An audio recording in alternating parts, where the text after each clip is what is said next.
आपने बोला था कि हमारा जो गट हमारा सेकंड ब्रेन है। जितने न्यूरॉन्स यानी कि जिनको हम ब्रेन सेल्स कहते हैं, जितने न्यूरॉन्स आपकी रीढ़ की हड्डी में हैं, याद रखिएगा उससे ज्यादा न्यूरॉन आपके गट में है। अगर आप साल भर में 2 बार भी एंटीबायोटिक का कोर्स कर लेते हैं तो समझ लीजिएगा कि आपको अपने गट बैक्टीरिया को कई बार ठीक करने में 6 महीने से 8 महीने 1 साल लग जाएगा। 1950 तक आप 20,000 बच्चों में से एक को ऑटिज्म होता था और आज वो 30 बच्चों में से एक को हो रहा है। आपने कभी छोटे बच्चों को देखा है जैसे वो अपने घुटनों पर चलना लगता है, सबसे पहले वो क्या काम करता है? कोई भी चीज उसको हाथ में आती है तो कहाँ क्या करता है? मुंह में डालता है ना। इसका मतलब है उनको जेनेटिकली ये कोई ना कोई एक मशवरा दिया गया ऊपर वाले ने। पता है वो क्यों देते हैं? ताकि वह उन बैक्टीरियाज के साथ एक्सपोज्ड हो जाए और अपने इम्यून सिस्टम को एक्सपोज कर दे जो बैक्टीरिया उसे मिलने जा रहे हैं इस दुनिया में। और आज हमने जितने भी आप कह सकते हैं कि एलर्जीज हैं, ये हमारी पाली हुई हैं, क्योंकि हम उस सिचुएशन को हाइजीनिक बताते हैं। यह एंटी हाइजीनिक है। असलियत में आपका धूल में खेलना ही हाइजीनिक है। तो एसिडिटी इतना ज्यादा कॉमन क्यों हो रही है आजकल? कई बार आप ये कहते हैं कि मुझे एसिड ज्यादा बन रहा है और आप एंटासिड खाते हैं। पेट के एसिड का पीएच वैल्यू कितना है? 3। ओके। आप चौंक जाएंगे कि यही इतना ही पीएच वैल्यू आपकी कार की बैटरी के तेजाब का है। कल अगर आप 3 बार खाना खाएंगे तो आपको पर खाने के हिसाब से 2.5 बड़ा कप पानी पीना है आज। वो कल के खाने के लिए आपके एसिड को बनाएगा। अगर आप किसी भी जगह पर आप एग्रेसिव हो गए हैं, वो एग्रेशन नहीं रुक रहा है, तो आपको डायरिया हो जाएगा। अगर आप डिप्रेसिंग स्टेट में पहुंच गए तो आपको कॉन्स्टिपेशन होना शुरू हो जाएगा। मिल्क एंड मिल्क प्रोडक्ट एक बार छोड़कर देखिएगा। ये मैंने अपनी लाइफ में छोड़ा है। मैं बहुत दूध पिया करता था। एल्विस नाम के एक डॉक्टर ने 25,000 लोगों को 3 से 5 गिलास दूध पिलाया और 3 साल के बाद उनके पास 2 ही चीज मिली। एक उनके पास एलर्जी बहुत ज्यादा थी और एक उनके शरीर में कैल्शियम की कमी थी।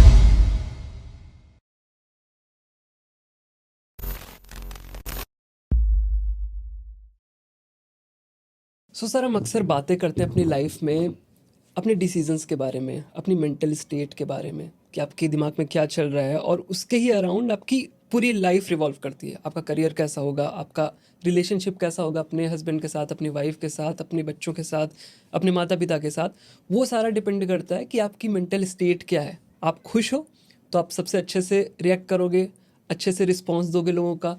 अगर आप दुखी हो तो उस केस में आप इरिटेटेड रहोगे, कोई आपसे अच्छी बातें भी कर रहा है आपको बुरी लगेंगी। और मैंने आपके पॉडकास्ट देखे तो उसमें अक्सर आप बातें करते हो कि आपके माइंड का आपके पेट से, आपके गट से एक बहुत बड़ा कनेक्शन है। जैसा आपका गट होगा वैसे आपका दिमाग चलेगा, राइट? कि जिस तरह से रिएक्शंस, जिस तरह से चीज़ें हो रही होंगी आपके गट में, वो कहीं ना कहीं इम्पैक्ट करते हैं आपके दिमाग को। वो जो बैक्टीरिया हैं उसमें किस तरह के हार्मोन्स को रिलीज़ करेंगे, किस तरह की चीज़ों को वो आपकी बॉडी में बनाएंगे, और उसी के हिसाब से आपका माइंड काम करेगा, आपका मूड काम करेगा, और वो सारी चीज़ें आपस में कनेक्टेड हैं। उसकी बातें आप करते हो। तो आज के इस पॉडकास्ट में हम इसी के बारे में बात करने वाले हैं कि किस तरह से हम खुश रह सकते हैं, किस तरह से हम अपने गट की हेल्थ को इम्प्रूव कर सकते हैं, ताकि कोई भी हमें जो भी स्ट्रेस आता है या जो भी हम मेंटल प्रॉब्लम्स सफ़र करते हैं वो ना करें। तो हम किस तरह से अपने गट पे फोकस कर सकते हैं और इसमें क्या क्या चीज़ें हैं जो इंपॉर्टेंट है, जो हमें ध्यान में रखना चाहिए। सो ऐसी सारी बातें करेंगे आज के अपने इस पॉडकास्ट में। तो सर सबसे पहले मैं स्टार्ट करना चाहता हूँ कि गट है क्या? बेसिकली आप गट को जो एक आम आदमी मानता है वो ये मानता है कि ये पाचन तंत्र है मात्र, मतलब ये एक डाइजेस्टिव ट्रैक्ट है। ओके। और ये एकमात्र एक पाइप है जो आपके मुंह से शुरू होता है और खाने की नली के बाद ये आपके पेट तक जाता है। पेट में यहाँ पर हाइड्रोक्लोरिक एसिड मिलता है हमारे खाने में, उसके बाद वो छोटी आंत में चला जाता है, वहाँ से उसमें न्यूट्रिशन को रिलीज कर लेता है और वो ब्लड में चले जाते हैं, हमारा काम चल जाता है। बाकी बड़ी आंत में चला जाता है और फिर वो बाहर आ जाता है। राइट। हम इसको इतना मानते हैं, लेकिन इतनी जानकारी काफ़ी नहीं है। यह तो एक बहुत सुपरफिशियल सी जानकारी है। गट बेसिकली अपने आप में एक लिविंग ऑर्गन है जो आपके हर एक विचार को, हर एक थॉट को, हर एक बिलीफ को, इवन आपकी वैल्यूज़ को, संस्कारों को सुनता है। राइट। इस पे एक चीज़ आती है। आपने जैसे अपने लास्ट पॉडकास्ट में हमारी बातें हो रही थी, आपने बोला था कि हमारा जो गट है हमारा सेकंड ब्रेन है। तो अब यहाँ कहने का ब्रेन का सेंस क्या है? क्या हमारे सेम न्यूरॉन्स जो हमारे दिमाग में हैं वही पेट में भी होते हैं, या हम जब डिसाइड करते हैं कुछ भी तो हमारा पेट बहुत बड़ा उसमें रोल अदा करता है? उसमें क्या सेंस क्या है? एग्जैक्टली मैं आपको बताना चाहता हूँ कि आपके जितने न्यूरॉन्स यानी कि जिनको हम ब्रेन सेल्स कहते हैं, जितने न्यूरॉन्स आपकी रीढ़ की हड्डी में हैं, जो आपकी बॉडी को चलाने के लिए, आपके अंगों को चलाने के लिए वैगस नर्व के द्वारा रेस्पॉन्ड करवाते हैं, याद रखिएगा उससे ज़्यादा न्यूरॉन आपके गट में है, यानी कि आपके आंतों में है। अच्छा। यानी कि वही मेमोरी, वही सारा का सारा काम आपके गट में है। दूसरी चीज़ बताता हूँ, जितना इम्यून सिस्टम आपकी बॉडी में है, यानी कि इम्यून सिस्टम के जितने सिपाही मान लेते हैं, सोल्जर मान लेते हैं, बिल्कुल। ठीक है ना, क्योंकि वो बैक्टीरिया से लड़ते हैं, वो आपको हील करते हैं। तो आपकी बॉडी में जितना भी इम्यून सिस्टम है उसका जो 70% है वो सिर्फ आपके हाथों में है। यानी कि जितना भी इम्यून सिस्टम या तो वो आपका सप्रेस हो गया है जिसके कारण लोगों को कैंसर होता है, या वो ओवर रिएक्ट कर रहा है जिससे एलर्जी होती है, या वो अटैक कर रहा है जिससे हम ऑटो इम्यून बीमारियों के शिकार हो जाते हैं। याद रखिएगा वह गट और माइंड का ही कनेक्शन है। गट उसमें सबसे बड़ा रोल अदा करता है। जितना एंडोक्राइन सिस्टम, जिसको आप ग्रंथियाँ कहते हैं, जिसको आप ग्लैंड्स कहते हैं, जो आपके हार्मोन्स को रिलीज करती हैं, अगर आप ये समझें कि सबसे बड़ा ऑर्गन अगर कोई हार्मोन क्रिएशन का है तो वह आपका गट है। आपके गट के जो हार्मोन्स क्रिएटिंग ग्लैंड्स हैं वो पूरे शरीर को, अगर आप पूरी बॉडी की है ग्लैंड्स को एक साथ रख लें और आपके पेट की जो ग्लैंड्स हैं उनको एक तरफ रख लें, गट की जो ग्लैंड्स हैं उनको एक तरफ रख लें, तो ये ज़्यादा भारी और ये ज़्यादा इफेक्टिव मिलेंगी। आपके गट के अंदर 25 तरह के हार्मोन रिलीज होते हैं। हर थॉट के साथ आपका गट अपने थॉट को रिलीज कर लेता है। अगर मैं अभी आपसे कहूँ कि अपने मनपसंद खाने के बारे में सोचिए, मुंह में पानी आना, मुंह में पानी आ गया, मेरे भी आ गया।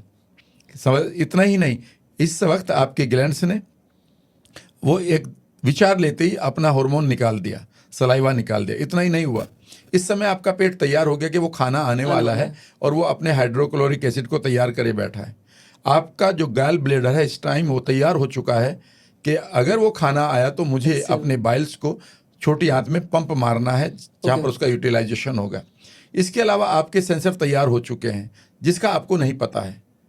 यानी कि ये समझिए कि आपका माइंड का एक भी थॉट जो भी है वह आपके गट को उसी तरह से गाइड करता है जैसे मानो एक सर्वेंट गाइड होता है, या एक आप कह सकते हैं कि आपका बहुत ही वफादार पेट जो है गाइड हो जाता है ना आपके थॉट को सुनते ही या देखते ही। बिल्कुल। उसी तरह से आपका गट, इसीलिए कहा जाता है कि your gut mirrors your brain, I mean mind. जो आपका माइंड कर रहा है वह आपका गट कर रहा है, क्योंकि ये दोनों एक नर्व सिस्टम के साथ जुड़े हैं जिसको हम वेगस नर्व कहते हैं। और वेगस नर्व एक एक थॉट को लेकर आपके गट को देती है, और इसका उल्टा भी है, आपके गट में जो चल रहा है वह आपके माइंड में चलेगा।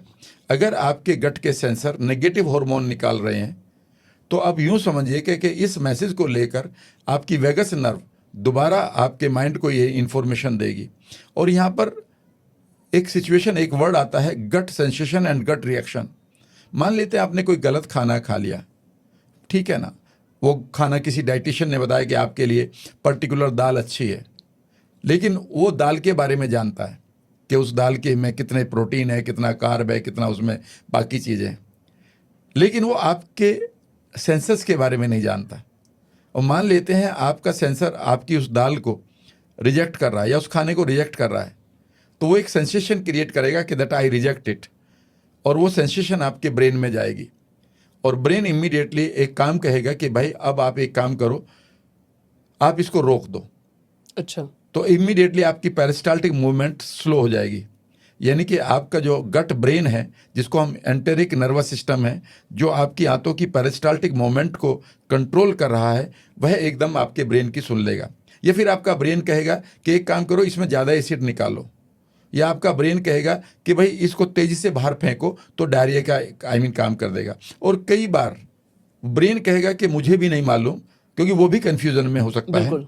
तो इस टाइम वो ये कहेगा कि take whatever decision you are taking, और आपका जो गट है इमीडिएटली आपको कई बार दर्द करेगा, क्रैम्प्स करेगा, कभी एसिडिटी करेगा, कभी वो फ्लैचुलेंस करेगा, कभी वो कब्ज करेगा। तो वो बेसिकली गट की रिएक्शन है।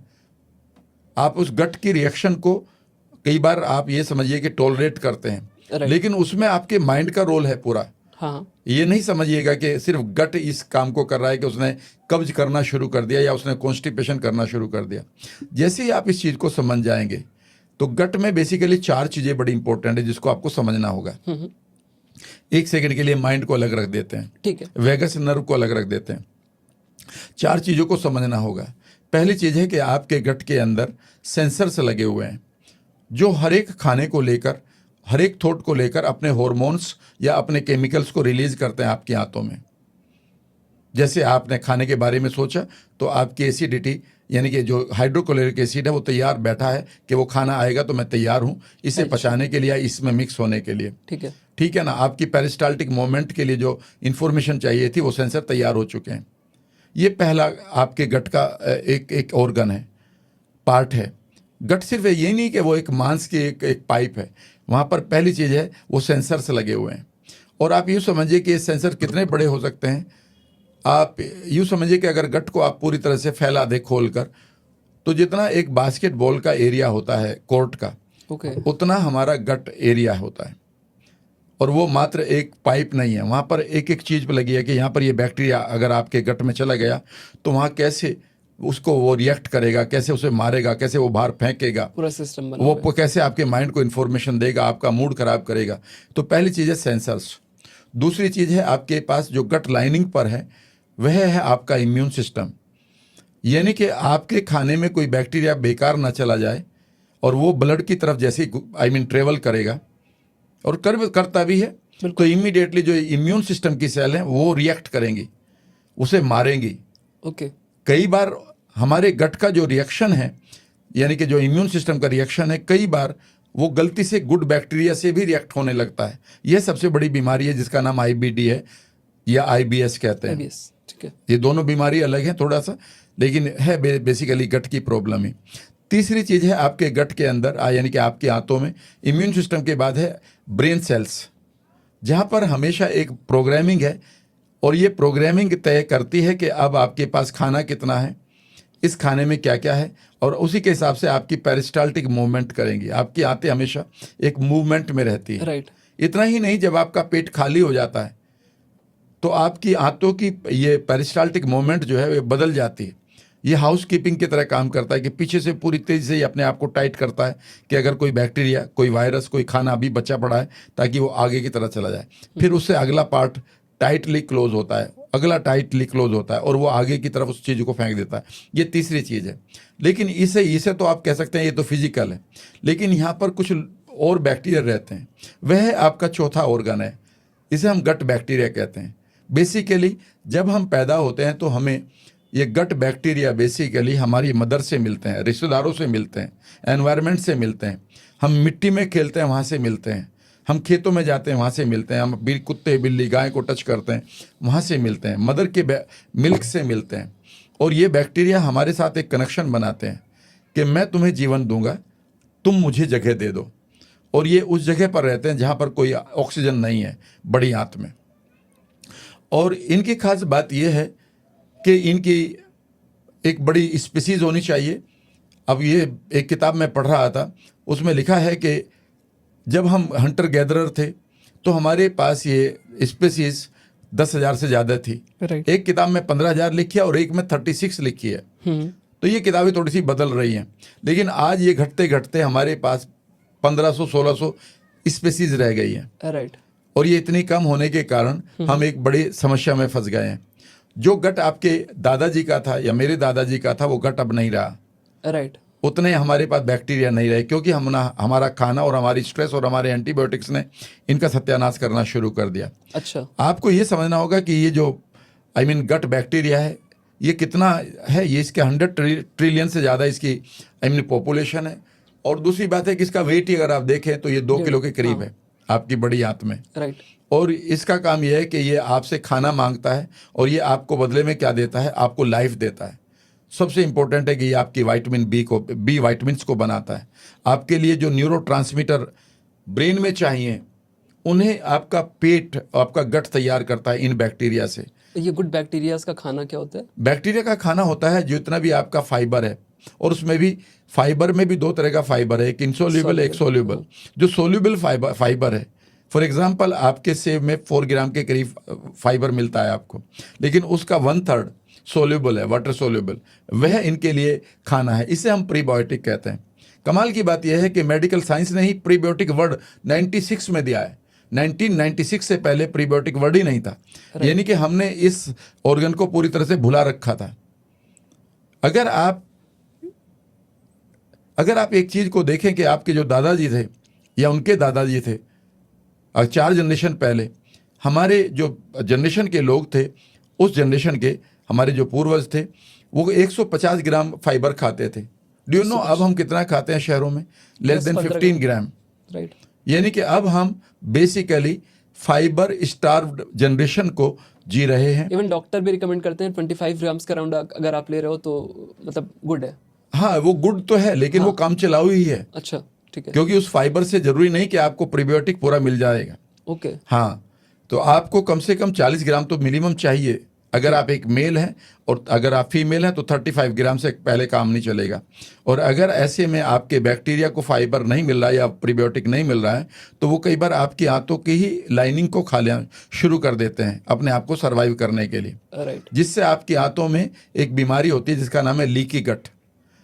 हमारी आंतों के ऊपर एक पार्ट समझ लीजिएगा, एक पार्ट है कि गट की एक लाइनिंग है। अच्छा। और उस लाइनिंग की खास बात यह रहती है कि वो बहुत ही महीन, बहुत ही आप कह सकते हैं कि पतली सी है। उसकी खास बात यह होती है कि अगर आप खाने में किसी बैक्टीरिया को खा लिया आपने या कोई विष आ गया आपके खाने में तो वो उस विष को या उस बैक्टीरिया को आपके ब्लड में नहीं जाने देगी। अच्छा। लेकिन कई बार क्या होता है कि हम अपनी इस लाइनिंग को बर्बाद कर देते हैं। इसे हम लीकी गट कहते हैं, यानी कि आपके गट में लीक होना शुरू हो गया है और ये जो जितने भी टॉक्सिन्स हैं हमारे ब्लड में जाते हैं। इसमें गड़बड़ ये होती है कि अगर हमारे पेट में गुड बैक्टीरिया कम है और बैड बैक्टीरिया ज़्यादा है तो ये बैड बैक्टीरिया बड़ी आंत से ट्रेवल करते हुए 30 फीट के करीब छोटी आंत में आ जाते हैं और ये अपनी कॉलोनी बसा लेते हैं। ये उस जगह पर अपना कंट्रोल करते हैं जहाँ पर ये बिलोंग नहीं करते हैं। यही बीमारी सबसे बड़ी है और यहाँ पर आकर वो आपको सारी बीमारियां देना शुरू करते हैं। उनमें सबसे बड़ी बीमारी ये है कि इनका जो मेटाबोलाइट्स होता है या इनका जो एक प्रोडक्ट होता है, बाई प्रोडक्ट होता है, उसे हम एलपीएस कहते हैं, बैड बैक्टीरिया के। एलपीएस की पूरी फॉर्म है लाइपोपॉलीसैकेराइड्स। और जैसे ही ये लाइपोपॉलीसैकेराइड्स हमारी बॉडी में बनते हैं ये हमारी गट की लाइनिंग को ख़राब करते हैं। इससे ज़्यादा खतरनाक काम ये करते हैं कि ये हमारे ब्लड में प्रवेश करते हैं और ये हमारे हर अंग को इन्फ्लेम करते हैं। अगर आप एलपीएस को रोक लें तो आप किसी भी बीमारी को ठीक कर सकते हैं। अगर ये आपके ब्रेन में चले गए तो ब्रेन डिजनरेट होना शुरू हो जाएगा। आपके लीवर में चले जाएंगे तो वहाँ बीमारी आ जाएंगी। आपके किसी भी अंग में ये जाएंगे, कहीं भी जाएंगे वहीं पर ये तूफान मचाएंगे, वहीं पर ये बर्बाद करेंगे। इसे हम एंडोटॉक्सिन्स कहते हैं। और जितनी भी बीमारियां हैं उनमें सबसे पहला कारण इन्फ्लेमेशन है और इन्फ्लेमेशन से भी पहला कारण है एंडोटॉक्सीमिया। और इन बैड बैक्टीरिया को अश्वनी समझ लीजिएगा कि कंट्रोल करने के लिए सबसे बढ़िया बात यह है कि आपके पास गुड बैक्टीरिया की पॉपुलेशन होनी चाहिए, उस पर अटैक कर सके, ताकि इनको वो संभाले रखें। क्योंकि अगर ये 20% तक है और वो 80% है तो ये इनको संभाले रखेंगे। इसे हम सिम्बायोसिस कहते हैं। जैसे ही उनकी पॉपुलेशन कम होगी, और पॉपुलेशन कम क्यों होती है? क्योंकि आप स्ट्रेस में हैं, एंग्जाइटी में हैं। एंग्जाइटी में जैसे ही आप माइंड में रहेंगे तो आपके सेंसर गट के एकदम से निगेटिव हार्मोन निकालेंगे। वो हार्मोन जो उस एनवायरनमेंट को पैदा कर रहे हैं जो उनके लिए है ही नहीं गुड बैक्टीरिया के लिए, वो बैड बैक्टीरिया का एनवायरनमेंट पैदा कर रहे हैं। बिल्कुल बिल्कुल। तो एंग्जाइटी से आपने निगेटिव हार्मोन तो पेट में निकाल दिए और बैड बैक्टीरिया को बर्बाद कर लिया। या फिर आपने एंटीबायोटिक बहुत खाने शुरू कर दिए। अगर आप साल भर में 2 बार भी एंटीबायोटिक का कोर्स कर लेते हैं तो समझ लीजिएगा कि आपको अपने गट बैक्टीरिया को कई बार ठीक करने में 6 महीने से 8 महीने 1 साल लग जाएगा। बट ये चीज़ बहुत कॉमन प्रैक्टिस है कि आप किसी भी डॉक्टर के पास जाते हो तो आपको वो ठीक करने के लिए, जल्दी रिजल्ट देने के लिए, चाहे बच्चे हो या बड़े हो, उनके हिसाब से उनके डोज जितना रिक्वायर्ड होती है उस अमाउंट में वो एक एंटीबायोटिक देते ही हैं साथ में, और कहते हैं 3 दिन का कोर्स है, 5 दिन का कोर्स है या 7 दिन का कोर्स है, आप इससे कंप्लीट करो, उसके बाद से ये बीमारी आपकी ख़त्म हो जाएगी। और मोस्टली केसेस में ख़त्म भी हो जाती है। तो एंटीबायोटिक अगर ना लें, जैसे अगर कोई बच्चा बीमार है, सपोज 5 साल का बच्चा है, डॉक्टर के पास जा रहा है, 8 दिन से उसको फीवर है, सही नहीं हो रहा है, डॉक्टर ने कहा ठीक है अब तो इसे एंटीबायोटिक देना पड़ेगा। मोस्टली केसेस में तब डॉक्टर देते हैं और पेरेंट्स भी कन्विंस हो जाते हैं कि ठीक है यार क्या कर सकते हैं, पता है कि एंटीबायोटिक नहीं देना है, अवेयरनेस थोड़ी हो गई है, बट फिर भी लास्ट में हार के वो एंटीबायोटिक देते हैं। तो अगर हम नहीं दे रहे एंटीबायोटिक तो सॉल्यूशन क्या है इसका? सॉल्यूशन नहीं है, मैं कह रहा हूँ। लेकिन जैसे ही आप एंटीबायोटिक खत्म कर लेते हैं, आप उस डॉक्टर को चाहिए विद ड्यू रेस्पेक्ट, या उस पेरेंट को चाहिए कि उसके पास इतनी नॉलेज है कि इमीडिएटली इसके फ्लोरा को, जो गट फ्लोरा बोलते हैं या गट माइक्रोबायोटा बोलते हैं या गट माइक्रोबायोम बोलते हैं, उसको एकदम से बनाने की कोशिश करें। उसको आप प्रीबायोटिक दें, उसको आप प्रोबायोटिक दें, यानी कि उन बैक्टीरिया को एकदम से प्लेस करने की कोशिश करें। अगर वो ऐसा नहीं करेंगे तो याद रखिएगा, अगर 3 साल के बच्चे को, इसकी पूरी कहानी मेरे पास है, ठीक है ना, एलन बोल्टे नाम की एक लेडी का बच्चा बिल्कुल ठीक था और ये कहानी पहला ही चैप्टर है और कहानी किताब का नाम है 10% ह्यूमन। ओके। ठीक है ना। ये जिस डॉक्टर ने लिखी है उसकी इस किताब को जरूर उस लेडी को पढ़ना चाहिए जो माँ बनने वाली हैं और जिनके बच्चे 3 साल की उम्र तक हैं। और उन्होंने वहाँ पर उन्होंने बताया कि किस तरह से हम जब अपने बच्चों के गट के बैक्टीरिया को बर्बाद करते हैं तो ऑटिज्म होता है जिसको कभी संभाल नहीं सकते हम।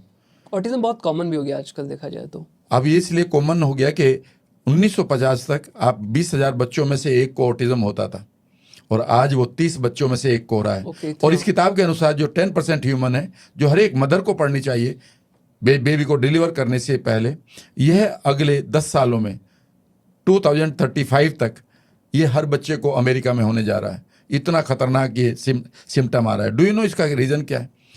उसके 4 बच्चे थे उस लेडी के। सबसे छोटे बच्चे का नाम एंड्रयूज था। वो उसे ऐसे ही एक रेगुलर चेकअप के लिए डॉक्टर के पास गए। उन्होंने कहा उसके कान को चेक किया और कहा कि इसको तो इन्फेक्शन है। लेडी ने कहा, मदर ने कहा कि इन्फेक्शन हो तो हो पर ये तो न तो बुखार शो कर रहा ना इसका बिहेवियर है, ये तो मस्त है। लेकिन उसने कहा कि पस तो आ रही है, इसकी आवाज़ जा सकती है, इसके हियरिंग क्वालिटी जा सकती है और तुम एक काम कर लो कि एक एंटीबायोटिक का कोर्स कर लो। तो ना पहला एंटीबायोटिक का कोर्स किया, वो पस वगैरह ठीक नहीं, फिर दूसरा किया, फिर तीसरा किया, फिर चौथा किया और अचानक एक दिन देखा कि एंड्रयूज का जो सिम्टम्स थे वो बिल्कुल बदलने लगे। वो अपनी आवाज़ पर रेस्पॉन्ड नहीं कर रहा था 3 साल का बच्चा। वो एक तरह से जितने भी सिम्टम्स थे वो डॉक्टर के लेके गए। उन्होंने कहा इसको तो ऑटिज्म हो चुका है। कैन यू बिलीव कि उस लेडी ने इस बच्चे को नियरली ऑटिज्म को ठीक करने की कगार पर ले आई।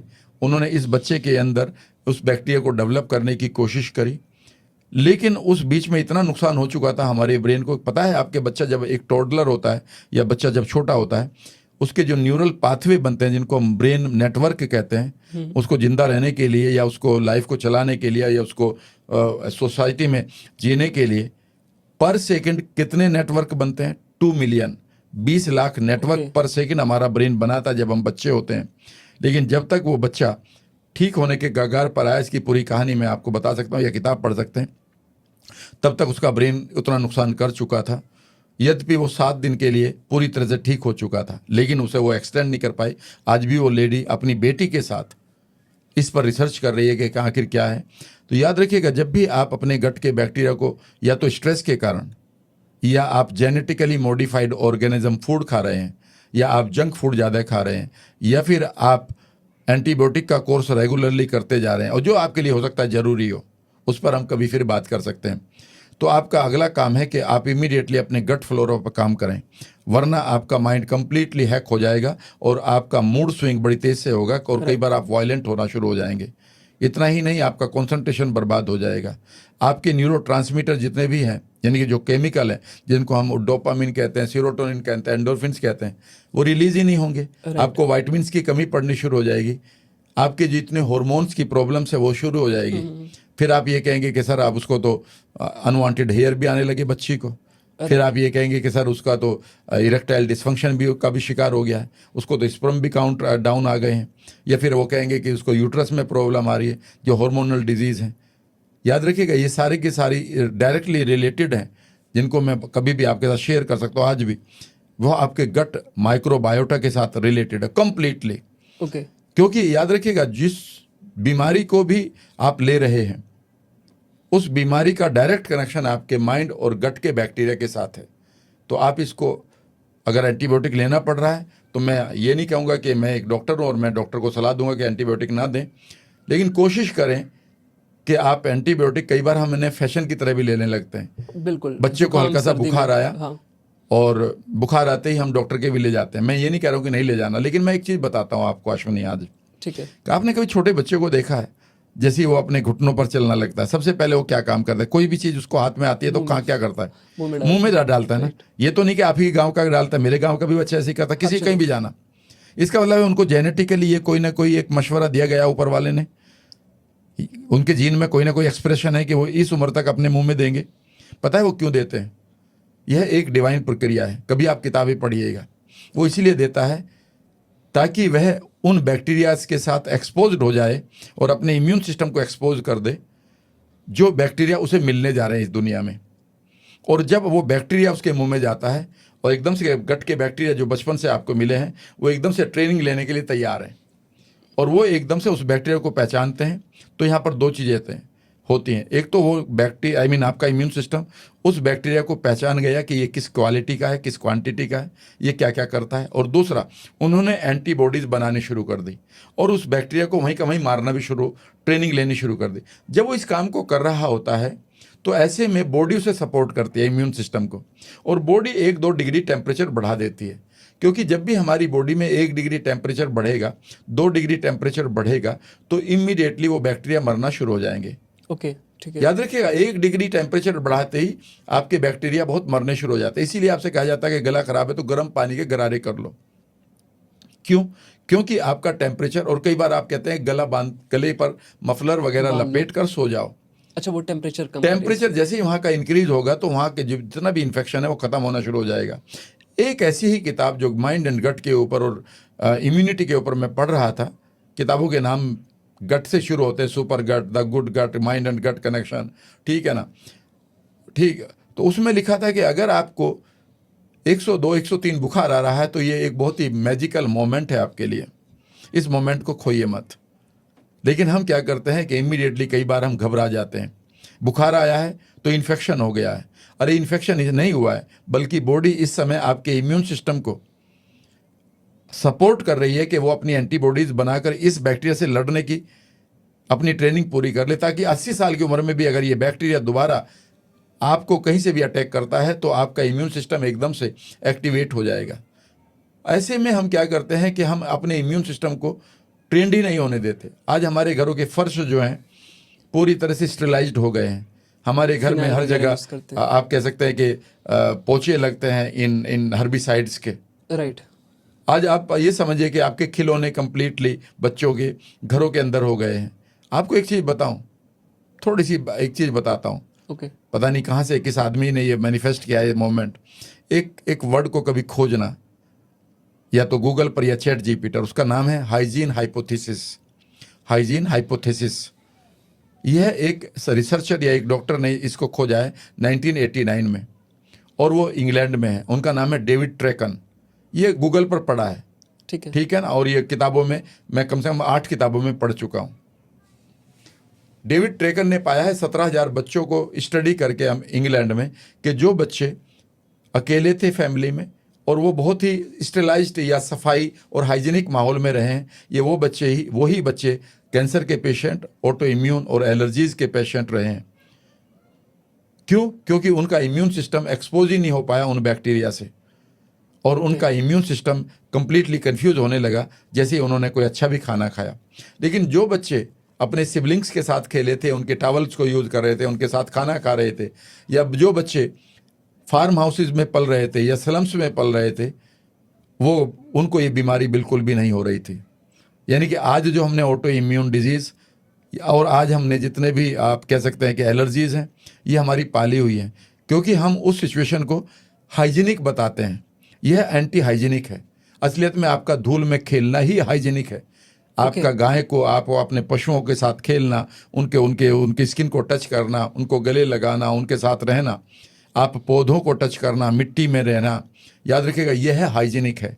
लेकिन इसे आपको बेच दिया गया वह शब्द को कि ये अनहाइजीनिक है, ठीक है ना, और उसे बता दिया कि वो हाइजीनिक है। याद रखिएगा, जितना आप ज़्यादा एक्सपोज करेंगे अपने आप को, अपने इम्यून सिस्टम को जो गट के ऊपर बैठा हुआ है, उतना ही वो एंगेज रहेगा। अभी भी कर सकते हैं या सिर्फ ये बचपन में एक्टिव रहते हैं? ये सबसे ज़्यादा बचपन में ही करना होगा। अगर अब आप कर रहे हैं तो अभी भी कर सकते हैं, लेकिन अब क्या होगा कि अब तक वो अपनी एक आइडेंटिटी बना चुका होता है, हमारा इम्यून सिस्टम अपनी आइडेंटिटी बना चुका होता है। राइट। इसे समझने की कोशिश करेंगे एक सेकंड के लिए। मान लेते हैं आपके यहाँ एक बच्चा पैदा हुआ, और आपने अपने बच्चे को इतना केयर किया कि इस मकान से बाहर नहीं निकाला। आपने ये नहीं बताया कि उसके भाई बहन कौन है, कजन्स कौन है, उसके मामा, ताऊ, चाचा, फूफा, मामी, नाना, नानी कौन है। उसे ये नहीं बताया कि टीचर क्या होते हैं। उसे ये नहीं बताया कि और लोग क्या हैं। उसे ये भी नहीं बताया कि खाना क्या होता है, ठीक है ना। आपने उसे पूरी तरह से स्टेलाइज्ड कर दिया माहौल से, और अब वो बड़ा हो गया है। अब वो 15 साल का हो गया है। 15 साल बाद सडनली आप उसको इंट्रोड्यूस करते हो, जाओ अपने फूफा जी से मिलकर आओ। He doesn't know how to behave, he doesn't know कि फूफा जी के साथ क्या क्या उनको वैल्यूज रखनी थी, बिल्कुल। ही डजंट नो कि उसकी आइडेंटिटी फूफा जी के सामने क्या है। हाँ। और ऐसे में वो कंप्लीटली कंफ्यूजन में जीता है। यही हमारे इम्यून सिस्टम के साथ हो रहा है। ओके। जैसे ही उसे कोई भी नई चीज मिलती है, इवन पीनट मिल जाती है, वो कहता है ये तो मुझे पता ही नहीं है क्या है, तो वो तो ट्रेंड ही नहीं हुआ, तो एकदम से वो रिएक्ट करता है। और याद रखिएगा, रिएक्शन ही ऑटो इम्यून डिजीज है। अगर आप अपने बच्चों को बचाना चाहते हैं इन बड़ी बड़ी बीमारियों से जो अब 21st सेंचुरी में हमारे घर हमारे घरों में आ चुके हैं, हमारी लाइफ में, उनमें से ऑटो इम्यून बड़ी खतरनाक आ गई हैं। किसी को एलोपीसिया हो रहा है, किसी को सोराइसिस हो रही है, किसी को लूपस हो रहा है, किसी को थायराइड हो रहा है, किसी को डायबिटीज रूमेटाइड अर्थराइटिस हो रहा है, किसी को SLE हो रहा है, किसी को किसी की बीटा सेल्स मर रही हैं। 7-7 साल के बच्चों की बीटा सेल मर रही हैं। क्यों? बिकॉज आपका इम्यून सिस्टम ओवर रिएक्ट करके अपने ही अंगों को मारने लगता है। आज सबसे ज़्यादा केसेस IBS और IBD के क्यों बढ़ रहे हैं? क्योंकि इम्यून सिस्टम जिस खाने को भी आप खाते हैं वो कहता है ये तो मेरे लिए नया है, वो एकदम से ओवर रिएक्शन करके आप ही के आंतों की लाइनिंग को इन्फ्लेम्ड कर रहा है, जिसका नाम आप IBD कहते हैं। तो इसलिए याद रखिएगा, इस चीज़ को समझ लीजिएगा कि कई जो चीज लाइफ आपके दादा परदादा जिया करते थे वो बहुत ही यूनिक थी, और वही लाइफ आज भी हमें चाहिए। राइट। और एक और पॉइंट मैं टच करना चाहूँगा, जैसे आजकल हर चौथे पांचवें इंसान से आप मिलते हो तो गट का इशू से होता है, और मोस्टली सबसे कॉमन जो देखा जाता है वो होता है एसिडिटी या ब्लोटिंग, कि बहुत ज़्यादा पेट में गैस बन रही है। मॉर्निंग में उठते अगर चाय पी लेते हैं तो भी एसिडिटी बढ़ जाती है। कई लोग कहते हैं खाना खाने के बाद ब्लोटिंग सी रहती है, पेट भरा भरा सा लगता है। तो एसिडिटी इतना ज़्यादा कॉमन क्यों हो रही है आजकल? देखिए, यहाँ पर एसिडिटी से पहले आपको ये चीज़ समझनी होगी कि जितनी भी प्रॉब्लम हमारे सीबो की है, यानी कि जो हमारी स्मॉल इंटेस्टाइनल बैक्टीरियल ओवरग्रोथ हुई पड़ी है, वहाँ पर जो माहौल होना चाहिए आपकी छोटी आंत का, वो नहीं है इसके। लेकिन अब अगर हम एसिडिटी की बात करें तो बहुत सारे लोगों को आप सुनेंगे, इस बात पर हमारे दर्शक शायद बिल्कुल भी रिलेट नहीं करेंगे पहले। अच्छा। और वो एकदम से मुझसे तो कम से कम रिलेट नहीं करेंगे जो मैं कहूँगा। कई बार आप ये कहते हैं कि मुझे एसिड ज़्यादा बन रहा है और आप एंटासिड खाते हैं। राइट। कई बार आप ठंडा दूध पीते हैं, कई बार लिम्का पीते हैं, कई बार आप लिम्का पीते हैं कि भाई एसिडिटी कम हो जाएगी। हाँ। मैं आपको ये बताना चाहता हूँ कि 20 साल के बाद आपका हर साल कई % एसिड कम बनना शुरू हो जाता है। और अगर आप 35, 40, 45 के हैं तो आप बहुत कम एसिडिटी के शिकार हैं। यानी कि आपके पास लो HCl है, यानी कि लो हाइड्रोक्लोरिक एसिड बन रहा है। आप झूठ बोल रहे हैं। आप कहेंगे नहीं सर मुझे तो यही बताया, तो फिर आपको झूठ बोला गया। आप इसकी प्रक्रिया को समझने की कोशिश करिएगा। असलियत में हम सब लोगों के पास लो हाइड्रोक्लोरिक एसिड की प्रॉब्लम है, न कि हाई की।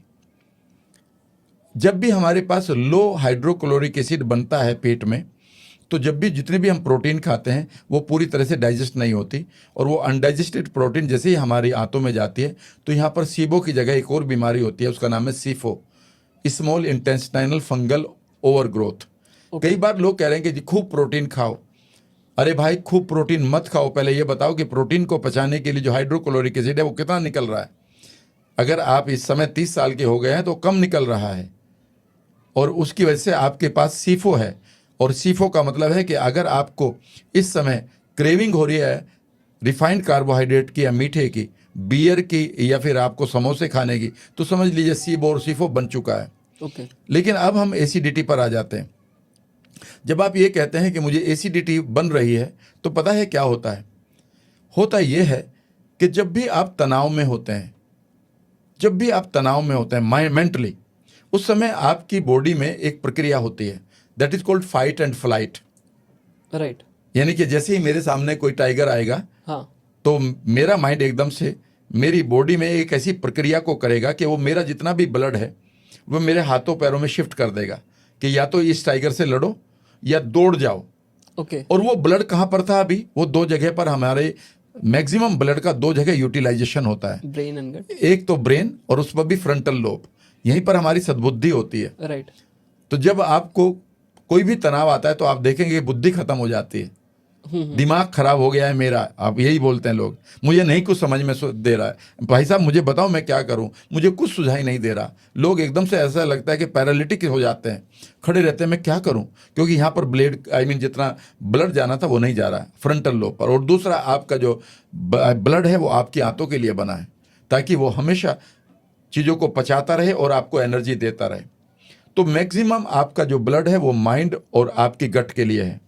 लेकिन जैसे ही आप तनाव में हैं, आपके सामने प्रॉब्लम आ गई कि भाई बॉस अच्छा नहीं है, उसकी कार मेरी कार से अच्छी है, उसकी साड़ी मेरी साड़ी से सफ़ेद कैसे, मेरे बच्चे के मार्क्स कम कैसे आए, मेरे पास जो मैंने उधार लिया था वो लोग आ गए हैं पैसा लेने। तो ऐसे में आपका जो पूरा ब्लड है वो आपके हाथों पैरों में आ गया है और आपका ब्लड आपके गट पर नहीं है। और ऐसे में जो आपके पेट और आपकी भोजन की जो नली है वहाँ पर एक वॉल है, स्पिंक्टर वॉल कहते हैं इसको। अच्छा। वो उसका काम होता है कि आपने खाना जैसे ही पेट में भेजा ये बंद हो गई, अब खाना पेट का ऊपर नहीं आएगा। खून की कमी के कारण, ऑक्सीजन की कमी के कारण आपके स्पिंक्टर्स जो वॉल है यह कमज़ोर पड़ चुकी है। और जो आपके पेट में आपने जो खाना खाया है वहाँ पर उतना एसिड अभी उसे नहीं मिल रहा, मेरी बात मान लो। उसे अगर 100 ml चाहिए था तो वहाँ 90 ml ही मिल रहा है, इसलिए वो आपका पेट उसे रोके रखा है अभी और उसकी ग्राइंडिंग चल रही है। और जैसे उस ग्राइंडिंग का जरा सा पार्ट, उस मटेरियल का जरा सा पार्ट आपके ऊपर की तरफ आता है तो पता है आपके पेट के एसिड का pH वैल्यू कितना है? 3।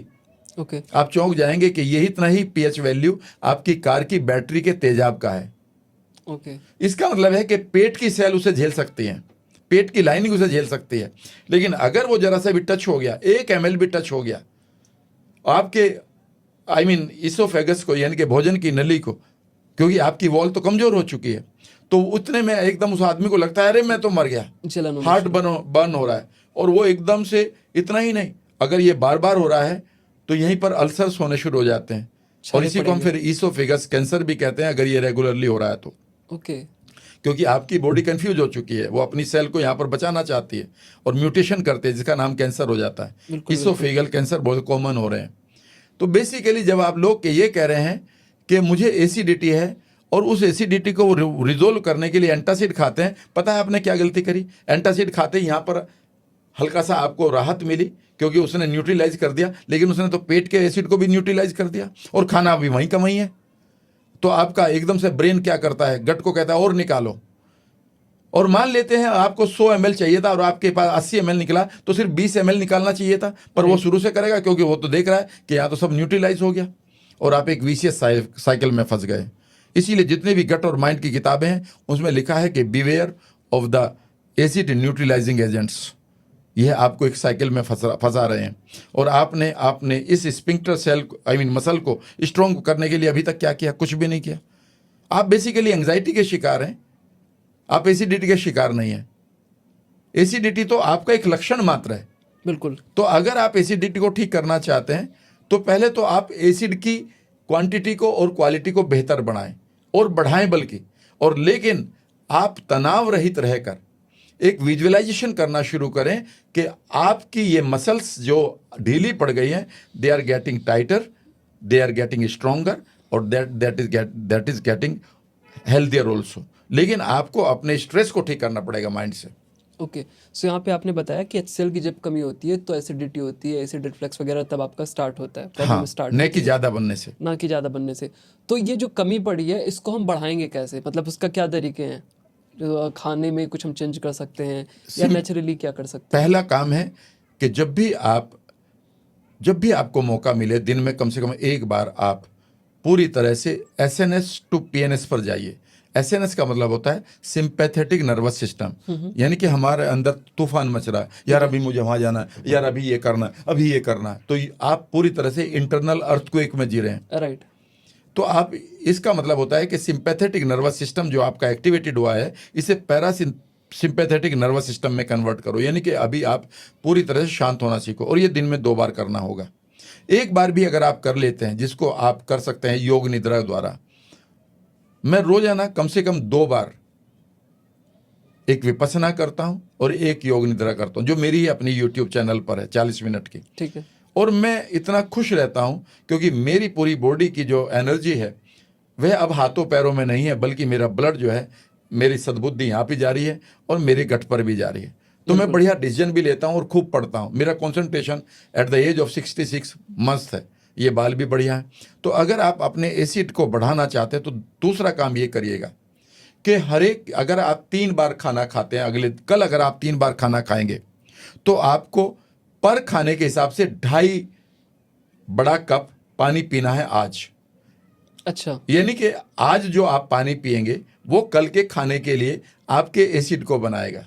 ठीक है। समझिए, तो इसका मतलब यह है कि आपकी जो पानी की क्वांटिटी है, अगर आप कल ब्रेकफास्ट भी करेंगे, लंच भी करेंगे, दोपहर के बाद का थोड़ा सा कुछ खाएंगे स्नैक्स, और रात का खाना भी करेंगे, तो इसका मतलब है कि आज आपके पास 10 कप पानी आपको पीना था। दूसरी चीज यह है कि आप इंटरनल वर्ल्ड में जो आपके बैक्टीरिया हैं, अगर वो गड़बड़ हो गए हैं, अगर आपके पास बैक्टीरिया की पॉपुलेशन और उनकी स्पेसीज प्रॉपर नहीं है, तो याद रखिएगा यह भी अब काम नहीं करेगा, क्योंकि आपका बैक्टीरिया कंप्लीट मेटाबॉलिज्म को हैंडल करता है, जिसको मैं कभी फिर आपके साथ शेयर करूंगा। राइट। तो आपको इतना करना। तीसरे काम ये भी करना पड़ेगा कि आपको एक्सरसाइज भी करनी पड़ेगी।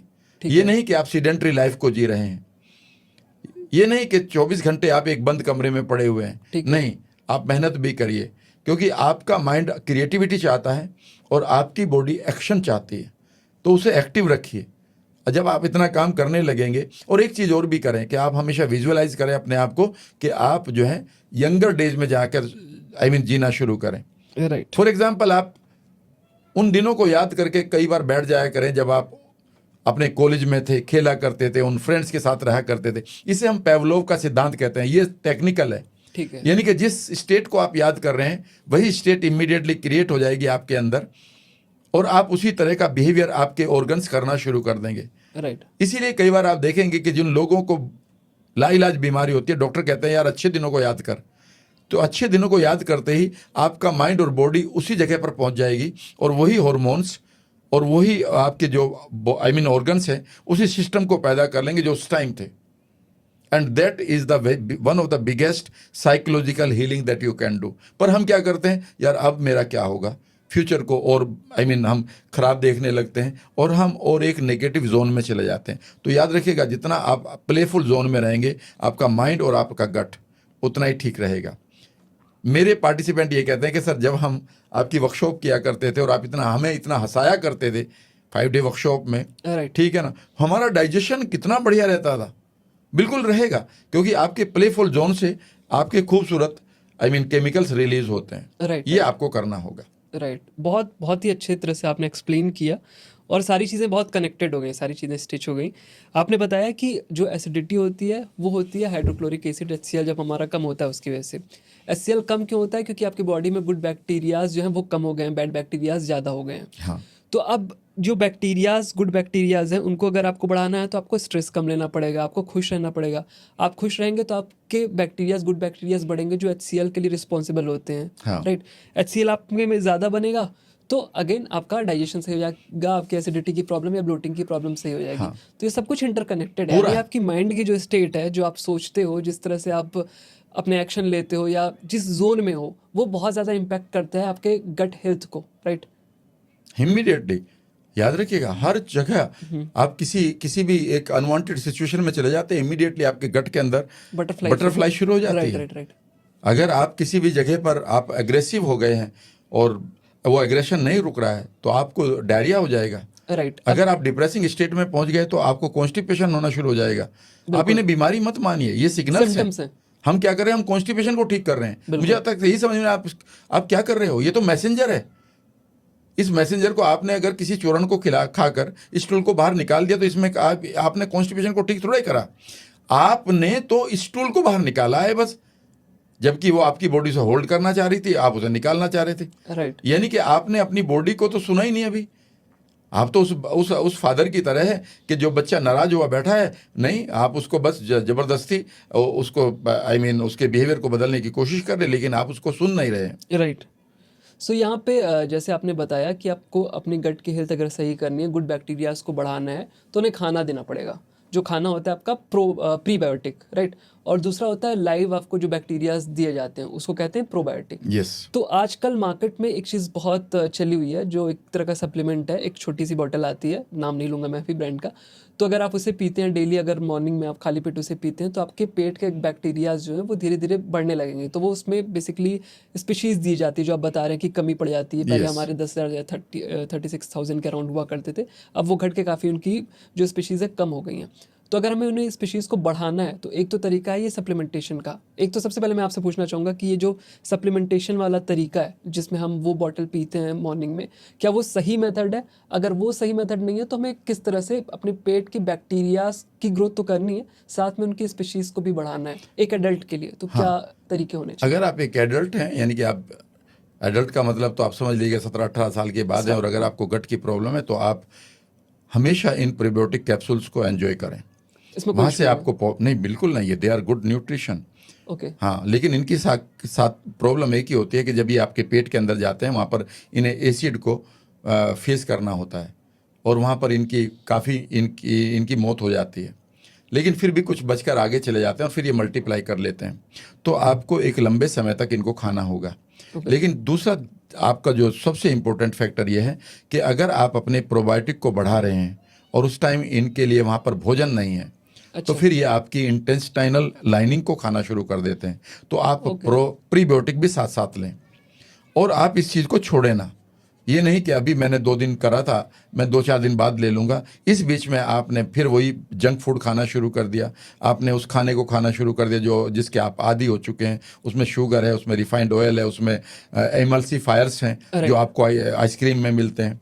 तो वो एक बार फिर बर्बाद हो जाएंगे। तो आप एक बढ़िया तरीके से 4-5 महीनों का एक कोर्स कर लें, और इसे करना होगा क्योंकि 21st सेंचुरी में आपके पास ये बैक्टीरिया की पॉपुलेशन भी कम है और इसकी स्पेसीज भी कम है। राइट। सो अभी इसको थोड़ा सा ब्रेक डाउन कर लेते हैं। सपोज एक 21-22 साल का एक वर्किंग प्रोफेशनल है जो ऑफिस में जॉब करता है, जैसे मॉर्निंग में 7-8 बजे जगना होता है, 9 बजे ऑफिस जाता है, शाम को 5 बजे आता है। उसका रूटीन कुछ ऐसा रहता है कि वो घर पे अकेले रहता है, तो उसको बाहर की चीज़ों पे ज़्यादा डिपेंडेंट होना पड़ता है।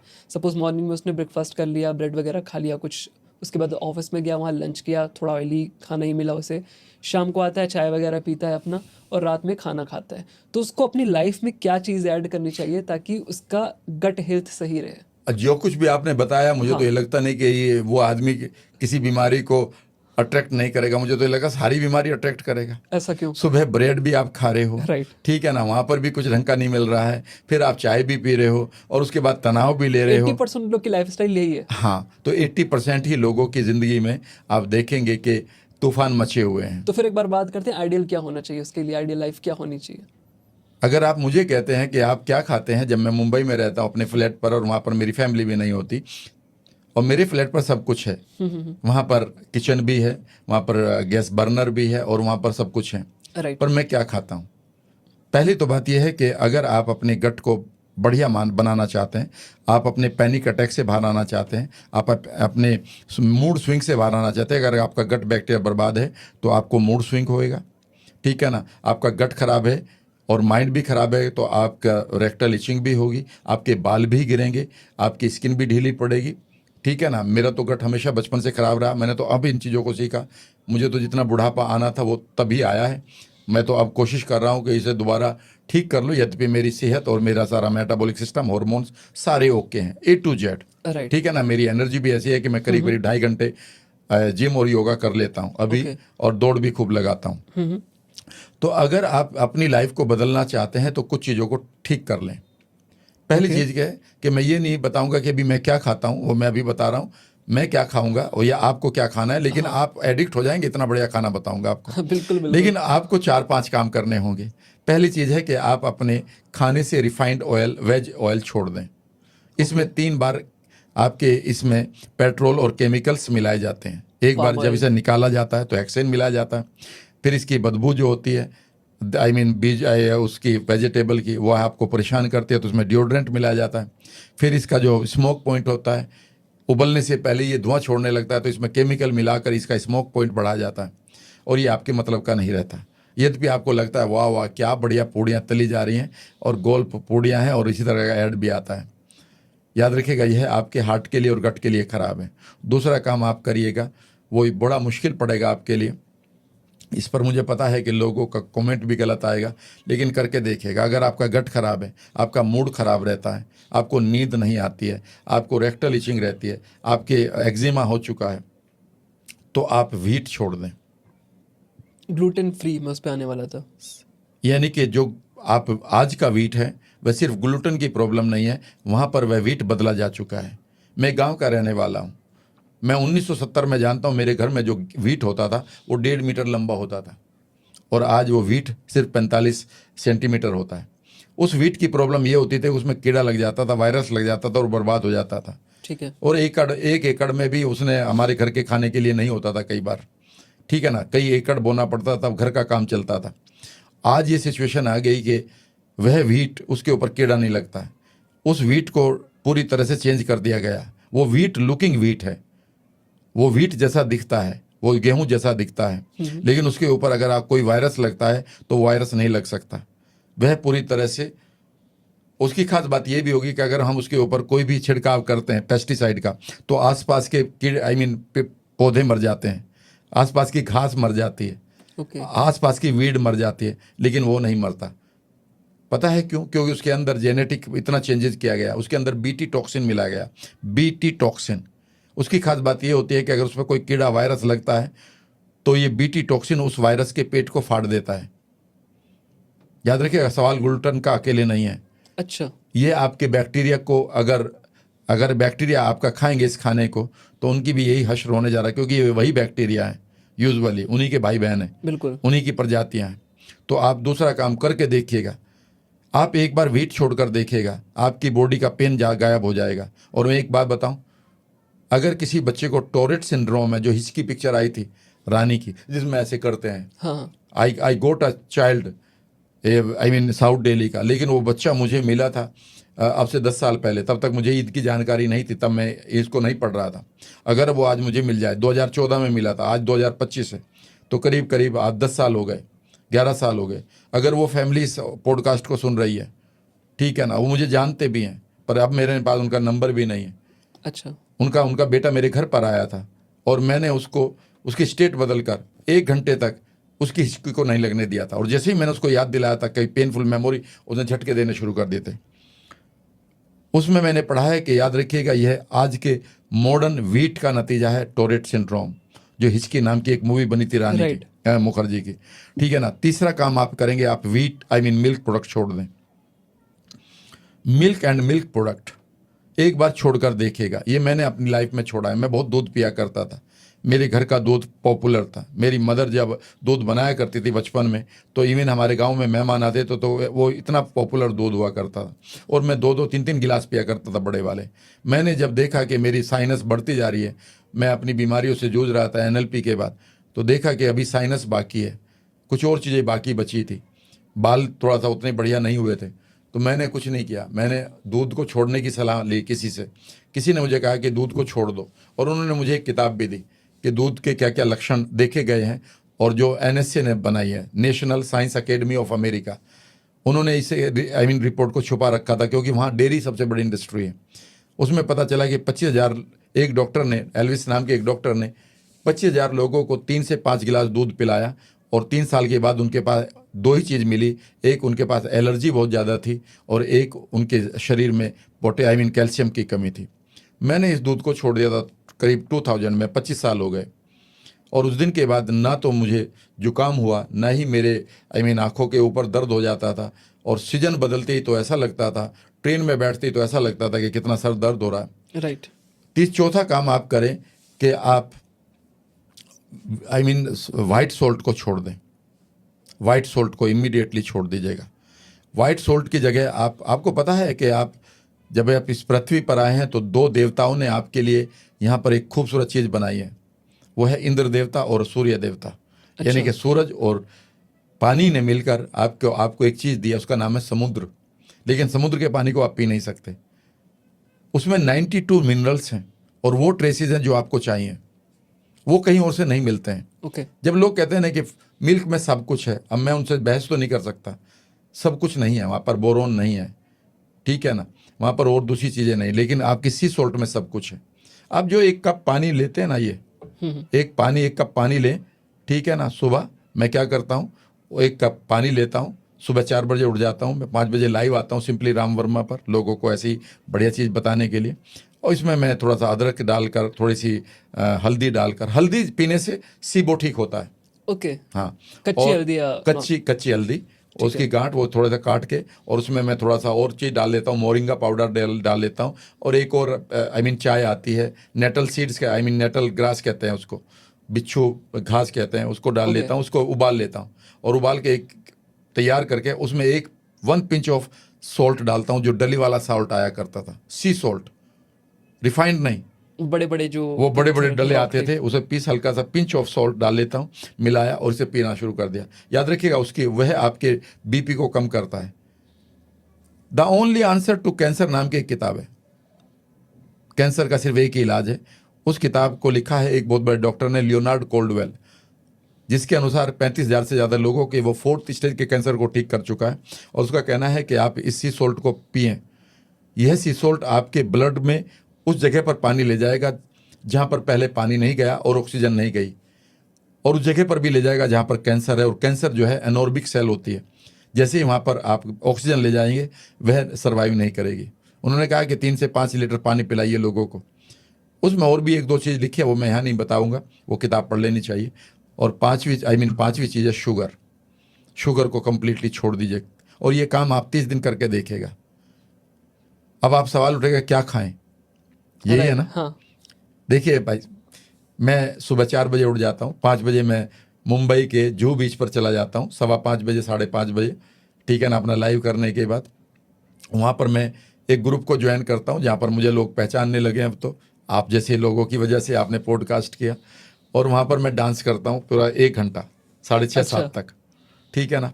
और उसके बाद फिर मैं वहाँ पर दौड़ लगाता हूँ, थोड़ी देर धूप में बैठ जाता हूँ, लेट जाता हूँ, आप ऐसे ही अपना शर्ट उतार कर लोअर में ही, ठीक है ना, ताकि वो वहाँ का जो सी का जो पानी है वो मुझे टच करे। और उसके बाद मैं अपने फ्लैट पर आ जाता हूँ। अब मैं बताता हूँ मैं क्या खाता हूँ। पहली चीज़, मैं एक बड़ा बाउल लेता हूँ, और अगर इसे आप फॉलो कर लें तो आप विदिन 15 डेज आप अपनी लाइफ को कम्प्लीटली बदल देंगे, आपको डॉक्टर की ज़रूरत नहीं पड़ेगी। पहली चीज़ मैं डालता हूँ उसमें कुछ एक स्प्राउट्स मूंग के, उसके बाद चने के स्प्राउट डालता हूँ, उसमें थोड़ा सा मैं मेथी के स्प्राउट्स डालता हूँ, उसमें मेरी रात की भीगी हुई मूंगफली डालता हूँ थोड़ी सी, ठीक है ना, उसमें मैं थोड़े से बादाम डालता हूँ, 2 अखरोट भी ज़रूर डालता हूँ, क्योंकि मुझे अपना ओमेगा 3 भी चाहिए। थोड़े से मैं पिस्ते डाल देता हूँ जो बगैर नमक के थे, ठीक है ना। उसके बाद अब मैं इधर आ जाता हूँ, उसमें मैं चिया सीड डालता हूँ और फ्लैक्स सीड डालता हूँ। उसके बाद उसमें मैं खीरा, टमाटर और दोनों तरह की शिमला मिर्च पीली और डालता हूँ, थोड़ी सी ब्रोकली डालता हूँ, ठीक है ना। और उसके बाद मैं थोड़ा किशमिश सीड यानी कि तिल भी डालता हूँ, दोनों तरह के तिल मैंने रखे हुए, ब्लैक और वाइट भी, 1-1 चम्मच डाल लेता हूँ। और इसके बाद में उसमें कम से कम 4 से 6 चम्मच डालता हूँ ऊपर से एक्स्ट्रा वर्जिन ऑलिव ऑयल, जो आपके उस बैक्टीरिया के लिए बेहद जरूरी है जो आपकी लीकी गट को रिपेयर करता है, अकरमेंशिया, ठीक है। अब यही तो चीज नहीं पढ़ रखी है हमने, राइट। और अब वो बाउल तैयार हो चुका है, ठीक है ना। क्योंकि मैं मुजफ्फरनगर का रहने वाला हूं तो हम थोड़ा मीठा भी चाहिए हमें, लेकिन वो मीठा नहीं खाता, उसमें मैं डेट्स डाल लेता हूँ, या थोड़ी सी मैं मुनक्का डाल लेता हूँ। डेट्स में ज़्यादा प्रीफर करता हूँ, ठीक है ना। अब मेरे पास ये बाउल तैयार हो गया, मैं इसके ऊपर बढ़िया सा कवर देता हूँ, क्योंकि बढ़िया सी कंपनी का मैंने लिया हुआ है, और इसे बैग में डालता हूँ। और फिर मेरा जहाँ भी अपॉइंटमेंट होता है, किसी मुझे कॉफ़ी हाउस में बैठना है, किसी काउंसलिंग करनी है, किसी से मिलने जाना है, या कोई पॉडकास्ट करना है, भाई साहब मुझे याद नहीं आता शाम तक कि मुझे किसी चीज़ की ज़रूरत भी है क्या। मुझे वहाँ पर फाइबर मिल गया है, मुझे वहाँ प्रोटीन मिल गई है, मुझे वहाँ पर फैट मिल गया है, मुझे वहाँ पर प्रीबायोटिक मिल गया है, ठीक है ना। और जो प्रोबायोटिक है वो मेरा अपना है, राइट, और मेरी कंप्लीट है। उसके बाद मुझे अगर कहीं पीनी है, कॉफ़ी पीनी कई बार पड़ती है, आपके साथ बैठा हूँ तो पीनी पड़ेगी ना, तो मैं हल्का सा ब्लैक कॉफ़ी ले लेता हूँ, 1-2 सिप, या मैं ग्रीन टी लेता हूँ, जो हमारे म्यूकस के लिए बेहद ज़रूरी है, जो आंतों का म्यूकस है, ठीक है। शाम को अगर मुझे मन करता है, मैं यूजुअली शाम को खाना नहीं खाता, और शाम को अगर मुझे ज़रूरत पड़ती है तो मैं राइस की कांजी पीता हूँ, वो भी मैं अपने आप बना लेता हूँ। थोड़े से चावल लीजिएगा, उनमें एक विसिल लगाइएगा, वो पक गए, उनको खाना नहीं है, ठंडा करिए, एक बाउल में उन्हें पानी में भिगो कर रख दीजिएगा, और वो 5-6 घंटे बाद फर्मेंट होना शुरू हो जाएंगे। अगले दिन तक तो उसमें बुलबुले आने शुरू हो जाते हैं। अब उसे आप मिक्सर में डालिए, उसको गर्र करिए, और उसमें आप जीरे का, थोड़ा सा करी पत्ते का, राई का छौंक लगाए, तड़का लगाइए। इतना तो मैं अकेला भी कर लेता हूँ, बिल्कुल। काला नमक डालिए, सी सॉल्ट डालिए, ठीक है ना, थोड़ी सी उसमें प्याज डालिए, थोड़ा सा उसमें टमाटर डालिए, एक बार फिर आपकी डिश तैयार हो चुकी है। It is full of probiotics now. उसमें मैं अपने कैप्सूल भी डाल लेता हूँ, जो प्रीबायोटिक कैप्सूल्स आते हैं जिनका अभी आप नाम ले रहे थे। Right, तो मेरे पास प्रीबायोटिक भी मिल गया, प्रोबायोटिक भी मिल गया, प्रोटीन भी मिल गई, कार्ब भी मिल गया, फैट भी मिल गया, प्रीबायोटिक, और क्या चाहिए आपको। और उसके बाद एक खूबसूरत नींद आती है, बढ़िया सा मैं अपना ही वो करता हूँ योगा निद्रा। राइट। तो यहाँ पे जैसे लोग बात करते हैं प्रोटीन सप्लीमेंट्स वगैरह की, तो अगर कोई प्रोटीन सप्लीमेंट्स लेना चाहता है, जैसे यंग एज में मोस्टली लोग लेते हैं, तो उसे किन बातों का ध्यान रखना चाहिए? जैसे आपने बताया कि अगर ये प्रोटीन एब्जॉर्ब नहीं हो रहा है आपके इंटेस्टाइन में, या ढंग से डाइजेस्ट नहीं हो रहा है, तो ये फंगस बनाने लगता है, जो कि अगेन एक बहुत बड़ा प्रॉब्लम क्रिएट कर सकता है आपके फ्यूचर के लिए। कर नहीं रहा है, कर चुका है। आप तो देखिए, एक चीज बताइए, राइट, आपके बालों को क्या चाहिए? एक प्रोटीन जिसका नाम बायोटिन है। बायोटिन। आपकी स्किन को क्या चाहिए? बायोटिन चाहिए, दैट इज कॉल्ड कोलाजन और इलास्टिन। आपको पता है कि आपके पास जो 60 ट्रिलियन सेल्स हैं, ये जो भी उसकी सेल का काम है वह अपनी प्रोटीन बनाना जानती है। और अगर आप डॉक्टर जो डिस्पेंजा की किताब को पढ़ें तो हमारी जो सेल्स हैं वो कितने तरह की प्रोटीन बनाती हैं? 1,40,000 तरह की। समझ गए? अब मेरी एक बात बताइएगा कि अगर आप प्रोटीन खा रहे हैं तो फिर आप जिम जाने वाले लोगों के बाल क्यों उड़ रहे हैं? अभी ये बहुत कॉमन प्रॉब्लम देखेंगे। राइट। पता है क्यों? क्योंकि जो आपने प्रोटीन खाई है डजंट मीन कि वो आपको वहां पर गई है जहां पर उसकी जरूरत थी। यूं समझिएगा कि जिस तरह से आपने कैल्शियम का हवा बना रखा ना, कि कैल्शियम खाने से हड्डियां मजबूत होती हैं। भाई साहब, ये वो कैल्शियम नहीं है जिससे हड्डियां कमजोर होती हैं या स्ट्रांग होती है, सॉरी। अच्छा। हाँ, आपकी दीवार टूटी हुई है, आपको 2 चीज़ों की ज़रूरत है, एक पीओपी की और एक सीमेंट की, ठीक है ना। आपने एक कट्टा, एक बोरा सीमेंट ला के रख दिया है, उसके बगल में पीओपी भी ला के पड़ा है, और ये आपके बैकयार्ड में पड़ा है। Does it work for your wall? नहीं। आपको पता है कि जितना भी कैल्शियम आप खा रहे हैं उसको हड्डियों तक पहुंचाने के लिए किस हार्मोन की जरूरत है? एक भी आदमी को मुझे बता दो। बस आपने एक चीज मान ली कि इस चीज में कैल्शियम है तो अब मेरी हड्डियां मजबूत होगी। इस कैल्शियम को वहां तक पहुंचाने के लिए किसका कौन सा हार्मोन चाहिए? एक बता दे, या मैं फिर कभी बता दूंगा, आपको पूरा समझा दूंगा कि अगर कैल्शियम को लेना, अगर ये कैल्शियम आपकी हड्डियों में नहीं गया, वो चूंकि हार्मोन आपके पास नहीं है, तो ये कहाँ जाएगा? ये आपकी आर्टरीज में जाएगा। इसीलिए जब भी आपको हार्ट अटैक पड़ता है लोगों को, सबसे पहले डॉक्टर क्या लिखता है? कैल्शियम चैनल ब्लॉकर, कि जितने भी इसके पास कैल्शियम चैनल्स है, जहां पर कैल्शियम पड़ा है बायोकार्बोनेट के रूप में, उसे इमीडिएटली ब्लॉक किया जाए। क्या कर रहे हो आप? मतलब एक अधूरी जानकारी आपको ना बिल्कुल बर्बाद करने लग रही है। आपको पता है कि आपका दूध जो है कंप्लीट आपकी हड्डियों के कैल्शियम को खराब करता है, बल्कि कमजोर करता है। और आपको क्या पढ़ाया गया है? कि दूध पियो, इससे हड्डियां मजबूत होगी। राइट। लेकिन अगर मुझे आप अभी 1 मिनट दे दें, सभी दर्शकों को मैं समझा दूंगा। बिल्कुल सर।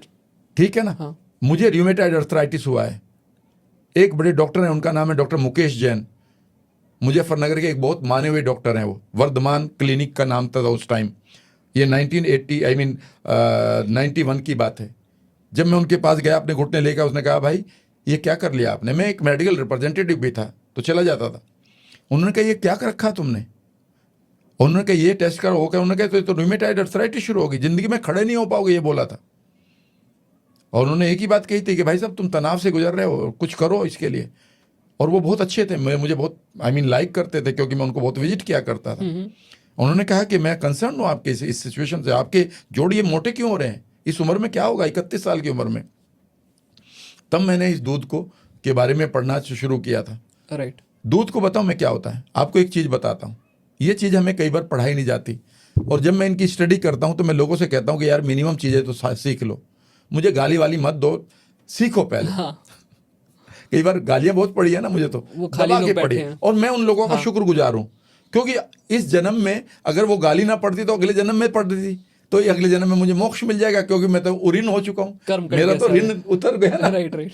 भाई मैंने कोई गलत कर्म करे होंगे, उन्होंने गाली दे दी तो मैं तो फ्री हो गया ना, तो मैं तो मोक्ष में जी रहा हूँ। एनीवे, वो तो मजाक की बात है, पर मैं एक बात बताना चाहता हूँ। आपको जिंदा रहने के लिए आपकी बॉडी को एक पीएच की वैल्यू, आप तो एक इंजीनियर हैं, इसको जानते हैं, केमिस्ट्री का पीएच वैल्यू होती है। पता है आपकी बॉडी का पीएच वैल्यू कितना होना चाहिए? 7.4। राइट। अगर ये 6 पर आ जाए तो हम ये समझिएगा कि मरने के कगार पर होते हैं। जब कोई बैक्टीरिया हमें मारता है ना, अश्वनी पता है वो बैक्टीरिया नहीं मारता। बैक्टीरिया का जो मेटाबोलाइट है, बैक्टीरिया का जो एंडोटॉक्सिन्स है, उस बैक्टीरिया का जो एलपीएस है, वह हमारी बॉडी में हमारे पीएच वैल्यू को इतना नीचे ले आता है कि हमारी बॉडी उस एसिड से मरती है। ओके। और अगर ये पीएच वैल्यू ज्यादा भी हो जाए तो भी हमारे लिए नुकसान है। तो बॉडी अपने पीएच वैल्यू को कितना रखती है? 7.4। जैसे ही आपने गिलास का दूध पिया, ठीक है ना, पहले तो आपको ये नहीं पता है वो दूध है या वो कुछ और है, दूध जैसा दिखने वाला कुछ और है, समझ गए ना। मैं गांव का रहने वाला हूं, मैं सारे फॉर्मूले जानता हूं कि कैसे 3 मिनट में 200 लीटर दूध बन सकता है। ओके, ठीक है ना, यूरिया से। ठीक है। एनीवे, आपने इस दूध को लिया और हम ये मान लेते हैं ये आपका नेचुरल दूध है। इमीडिएटली क्या करेगा, यह दूध आपके अंदर एसिड रिफ्लक्स करेगा, एसिड कंडीशनिंग करेगा, और ये आपके पीएच वैल्यू को नीचे लाएगा। और पीएच वैल्यू को नीचे लाते ही आपकी बॉडी का एक स्ट्रगल होगा कि इस पीएच वैल्यू को एकदम से वो 7.4 करे, क्योंकि आपकी बॉडी अपने पीएच वैल्यू को नहीं छोड़ती है। बिल्कुल। क्योंकि उसे पता है कि सारे अंगों पर एकदम से नेगेटिव प्रभाव पड़ेगा। तो ऐसे में वो क्या करेगी कि इस पीएच नेगेटिव या इस एसिडिक मीडियम को न्यूट्रलाइज करने के लिए उसके पास एक चीज़ है, दैट इज कॉल्ड बायोकार्बोनेट, यानी कि कैल्शियम का बाई प्रोडक्ट, जो इस समय उसकी सेल्स में है और उसके ब्लड में है। वह 1% है, 99% हमारे दांतों में और हड्डियों में है। तो इमीडिएटली वो क्या करेगा, इस इमरजेंसी में इसको यूज कर लेगा। मान लेते हैं आपने फ्यूचर के लिए पैसे रखे हुए हैं, लेकिन अचानक कोई इमरजेंसी आ गई, आप कहेंगे यार फ्यूचर बाद में देखा जाएगा, एकदम से ऐसे पैसे ले लोगे ना। बिल्कुल। यही आपकी बॉडी करती है।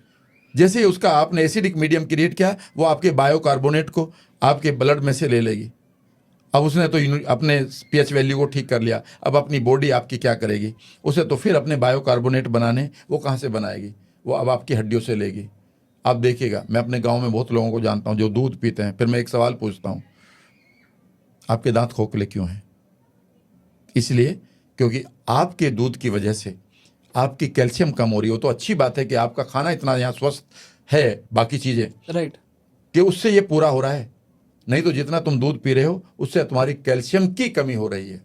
ओके। ये मैं नहीं कह रहा हूँ, इस पर मैं बहस भी नहीं करूँगा, यह आपका एक इमोशनल डिसीजन हो सकता है। लेकिन अगर आपको एलर्जी है किसी को भी, अगर आपका गट खराब रहता है, अगर आपको माइग्रेन है, अगर आपके पास कोई ऑटो इम्यून डिजीज है, कोई भी, आपकी स्किन खराब हो रही है, आपको ब्लोटिंग, आपको एसिडिटी, आपका कब्ज बढ़ता जा रहा है, और डॉक्टर आपको ये कह रहे हैं कि ये गोली और ये चूर्ण दूध के साथ लेना, मेरे कहने से भाई तो 1 हफ्ते के लिए मैं लोगों से कह रहा हूँ, भाई तुम 10 दिन के लिए, 20 दिन के लिए दूध छोड़ के देख लो। गाय भी यही है, भैंस भी यही है, तुम भी यही हो, और दूधिया भी यही है, फिर पी लेना। लेकिन 20 दिन के बाद मैं आपको बता रहा हूँ, आपके अंदर एक नई तरह की एनर्जी होगी, करके देख लेना, बाकी आपका डिसीजन है।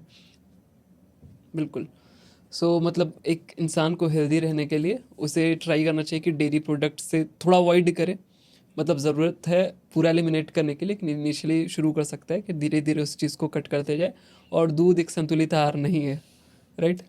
भाई मैं तो ये कह रहा हूँ कि आप अगर बीमार है तो छोड़ कर देख लो। अगर आपको पीने में मजा आ रहा है, आपके तोंद भी आपकी 56 चली गई है, आपको आपके सर में भी खुजली हो रही है, और आपको ऑटो इम्यून भी हो रहा है, आपकी एनर्जी भी बर्बाद हो रही है, और फिर ये सोच रहे कि पी लो भाई पी लो, बाकी इसकी कोई जरूरत नहीं है। आई थिंक किचन में 3-4 चेंजेस अगर इंसान एक करके 1 महीने का ट्रायल ले ले तो उसे पता चल सकता है कि व्हाइट सॉल्ट जो है 20 दिन का ट्रायल ले लें, राइट, व्हाइट आप सॉल्ट को 10 दिन का ट्रायल ले लें, शुगर छोड़ दीजिएगा, वीट छोड़ दीजिएगा, और आप सिर्फ सफ़ेद नमक और मिल्क छोड़ दीजिएगा, 10 दिन बाद फिर कर लेना।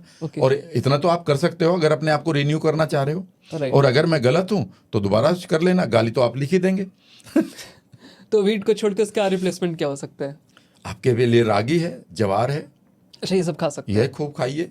लेकिन जरूरत कहाँ पड़ती है अगर आप बढ़िया खाने को देखें, इतना बढ़िया खाना है। अभी जो मैंने बाउल तैयार करा है, अब इसमें और 10 चीज़ भी तो पड़ सकते हैं ना। बट डाइजेशन इतना खराब होगा कि वो डाइजेस्ट करने भाई साहब वो डाइजेस्ट बढ़िया इजीली होगा। उसमें कैले भी है, उसमें ब्रोकली भी है, उसमें खीरा भी है, उसमें टमाटर भी है। टमाटर भी चेरी टमाटर खाओ, छोटे वाला बड़ा इजीली आ रहा है। अभी मैं आपके पास आने से पहले पूरा 1 डब्बा खा के आया हूँ। ओके, ठीक है ना, लिखा होता है 150 का, दिया उसने 31 का ब्लिंकिट वालों ने, thanks to them. Okay, and I enjoyed it बगैर किसी उसके, बिकॉज मैं नाश्ता करता ही नहीं हूँ। ठीक है ना, I don't do the breakfast because मुझे इसका पता है कि क्यों नहीं करना चाहिए। और फ्रूट्स कब खाना चाहिए, फ्रूट्स खाने का राइट जब भी आप फ्रूट्स खाएं तो आप खाने से 20 मिनट पहले खाएं, खाने के बाद कभी ना खाएं, क्योंकि फ्रूट्स जब भी है वो खाली पेट में अपनी शुगर को, फ्रक्टोज को रिलीज करता है। अगर आपने पहले पेट भर रखा है तो वो सड़ना शुरू हो जाएगा। राइट। Right. और जैसे आपने शुरू में हम लोगों ने बात की कि माइंड का भी हमारा कनेक्शन होता है गट के साथ, तो हमें स्ट्रेस किस कंडीशन में होता है? अगर हमें स्ट्रेस हो रहा है तो हमें फिर अपने डाइट में क्या चेंज करना चाहिए जिससे हमारा स्ट्रेस कम हो? पहली चीज है, आपके पास पेनफुल मेमोरी नहीं होनी चाहिए। आपके पास NLP 2.0 जो मैं सिखाता हूँ, आप उसके स्टूडेंट जरूर बने। यह आपके लिए एक इन्वेस्टमेंट होगी, लेकिन जिंदगी बन जाएगी। ओके। नंबर 1, आपके पास इस समय कोई ऑन गोइंग इशू हो सकता है जो आपको प्रॉब्लम क्रिएट कर रहा है और आपको लगता है कि मैं फंस गया हूँ। ये एंग्जाइटी आपको मार रही है, हर पल मार रही है, दिमाग की सेल्स को भी मार रही है और आपके गट के सेंसेस को भी मार रही है। तीसरा है फ्यूचर की एंग्जाइटी, मेरा फ्यूचर ब्राइट तो नहीं है, मेरा फ्यूचर अनसर्टेन हो गया है, तो उसे ब्राइट देखना शुरू करें। NLP की टेक्निक है। आपके पास कुछ ट्रिगर्स हो सकते हैं, फला आदमी को देखते ही आपको गुस्सा आ रहा है, फला आदमी की कॉल आती ही आप डर रहे हो, फला जगह जाती है आपकी आपको शिवरिंग हो रही है। इन ट्रिगर्स को आप कोलैप्स करें, ये भी NLP की टेक्निक है। आप इंटरनल वर्ल्ड में एक अलाइनमेंट करें, आपके बिलीफ, आपकी वैल्यूज़ और आपके एक्शन और आपके गोल्स के बीच में एक कंप्लीट अलाइनमेंट होना चाहिए।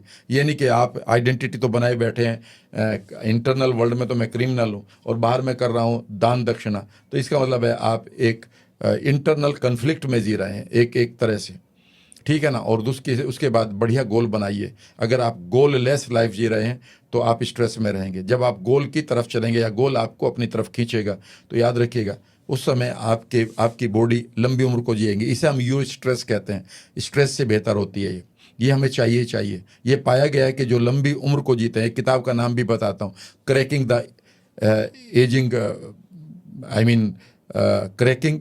द एजिंग, जो बुढ़ापा हो रहा है उसको हम कैसे क्रैक करें, किताब मैंने अभी खरीदी है। तो उसमें ये पाया है कि आप अपने गोल्स को इसलिए बनाएं कि जब आप उसमें एंगेज रहेंगे, उसके लिए काम करेंगे, उसके लिए सोचेंगे, तो आपको पॉजिटिव हार्मोन्स क्रिएट होंगे आपके माइंड में भी और गट में भी और आपके हार्ट में भी। और आपका माइंड, हार्ट और गट का जो एक्सिस है, ये आपको लंबी उम्र देगा।